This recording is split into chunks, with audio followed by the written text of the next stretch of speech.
Hi, my name is Tina from DIY Home Water Filter. I created a water filter that will do the same job as a commercial water filter, and it will save you up to $10,000 over the price of a commercial system. So anyway, today I'm going to talk about testing your water. That's the number one thing you must do before test before you invest in any type of water filter.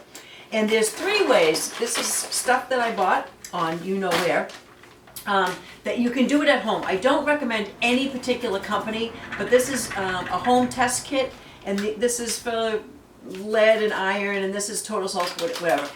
You can buy any kind of testing online. You can also take it to the health department and have them test it for a short money and good turnaround.